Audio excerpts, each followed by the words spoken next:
In this section, we'll look at 10 of the main themes explored by the text. We start with race. We're looking at Trinidad in perhaps the 80s or 90s. So when we think of race, we think of black versus Indian. Back in Lacey's home village, everyone seems to get along quite fine with no consideration for race. Also, we see where Lacey and Anjani, though ethnically different, seamlessly become best friends. Also, Lacey's class has a mix of black and Indian students who mix and mingle as children do. We even see that Marlon Peters, a black boy, is close friends with Prasad, an Indian boy. They bond over making trouble. But ever so often, the novel reminds us that beneath this apparent racial harmony is segregation and prejudice. This comes to light in Mr. Taware's class. As a teacher, we would expect this man to be, if not circumspect, at least fair in how he treats his students. Yet he displays racist behavior by punishing the black kids while going easy on the Indians who misbehave in the same way. The fact that even teachers behave like this shows how prevalent racism is in society. We see also that the students learn racist ideas from the parents,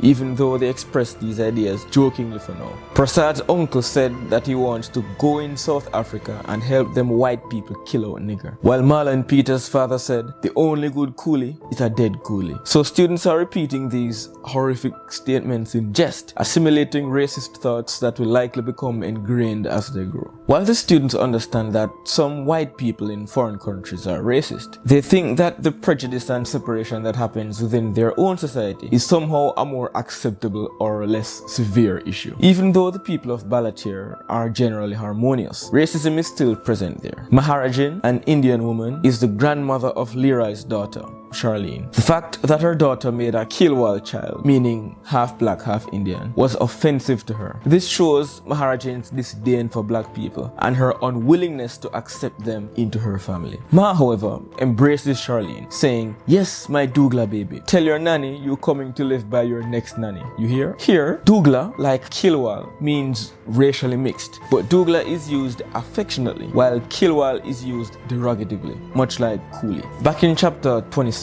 Mr. Cephas shows his racist side when he says to Lacey, "And out of all the children that have in that big school, the only one you could find friend is a coolie." He's disgusted at the idea of his daughter being friends with an Indian. Though the novel focuses much more on the black versus Indian, there's also the black and Indian versus white. In social studies, the teacher showcases a white nuclear family as the ideal family structure, indicating that the children should look to white people to learn how to live. This delegitimizes the black and Indian, the Trinidadian, the Caribbean norm of living in large extended families. These are just some of the major illustrations of racism and prejudice throughout the novel. But the more you look, the more you find. Class prejudice and the distinct awareness of classism are many times illustrated in the novel. Way back in chapter 5, Uncle Leroy insists that Lacey carries something from her garden to her father. Lacey suggests carrying okra and bhaji, but Uncle Leroy says that bhaji is poor people food and that high class people does eat something named spinach. Lacey and her family are in the lower class, while the Cephases are in the middle class. We see that Anjani is also very much aware of what class she belongs to. In chapter 9, she shows that she is ashamed of her lunch, as it indicates that she is poor. Meanwhile, Lacey's lunch reflects that she is better off. Mrs. Lopez is also very classist. She often mocks the way the poor country children speak and act, and she makes it clear that she is in a higher class by wearing lots of makeup and jewelry. Another blatant display of class prejudice comes when Mr. Cephas lectures Lacey about how ungrateful she is, as he is giving her the opportunity to live in a decent home,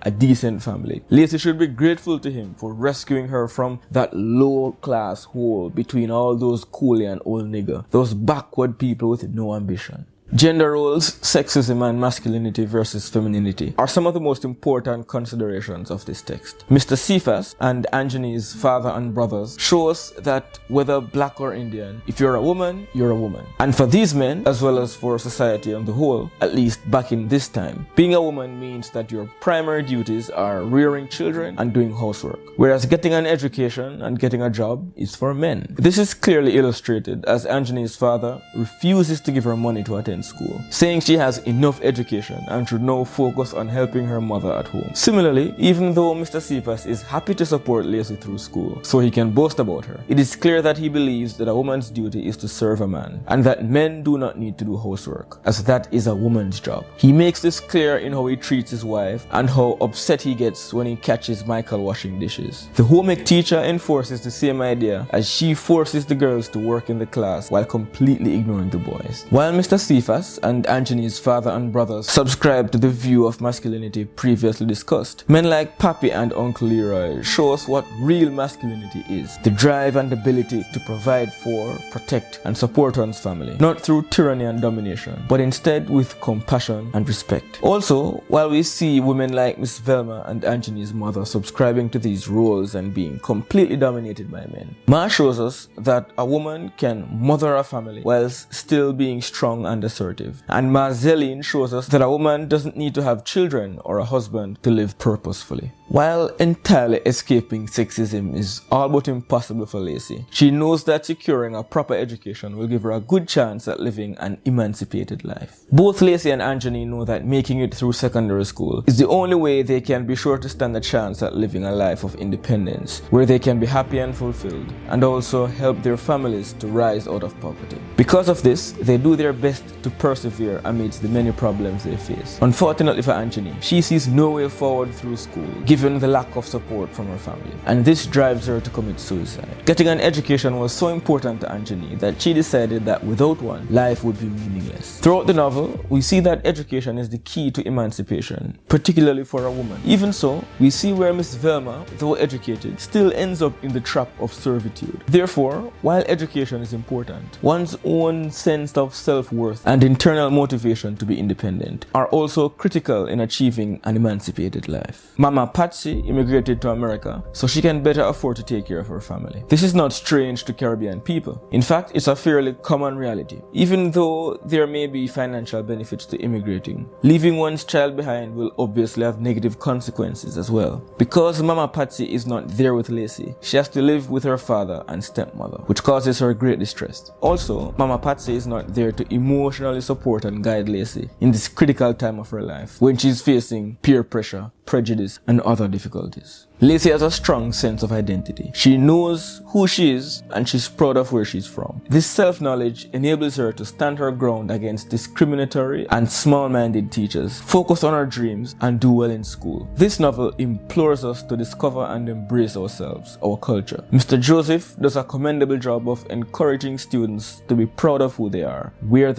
and where they're from. This is in direct contrast to the circus horse, who tries to break students' self-confidence and shatter their self-image. Several times throughout the novel are local and foreign cultures juxtaposed, and in each case, the idea is posited that the foreign version is somehow superior to the local. This is an ideology that has not really faded away with time within the Caribbean. Look at this quote from way back in chapter 5. High-class people eat something named spinach. It's the same thing, but spinach come from America. Bhaji is just bush that we grow in the backyard. Uncle Leroy says this to Lacey when she suggests taking bhaji for her father. The idea is that if something is from America, it is automatically superior to its local counterpart. A more important example is seen in chapter 11, when the social studies teacher tells the students to replicate the picture of a white nuclear family, as seen on a poster. This family is the ideal family type, she says, and the image of a happy home, where the more varied family types that students see in their own environment are broken homes. However, we also have Mr. Joseph, who pushes the idea that the students should take pride in and prioritize learning about their own culture. He introduces them to Caribbean literature and folklore and shows them how fascinating and also how legitimate they are. We get real insight into three families throughout the novel. First, we see the extended family of Ma, Papi, their children and grandchildren. Lacey's mother is abroad and her father lives in La Puerta with his own little family. Even though her parents are not there with her, Lacey is loved, supported, and cared for, and feels a sense of belonging and purpose. This novel shows us that a poor, extended family living in an old house in a country village can be a very happy home, much to the incredulousness of the social studies teacher. In contrast, we have the Cephases, the family type that the social studies teacher would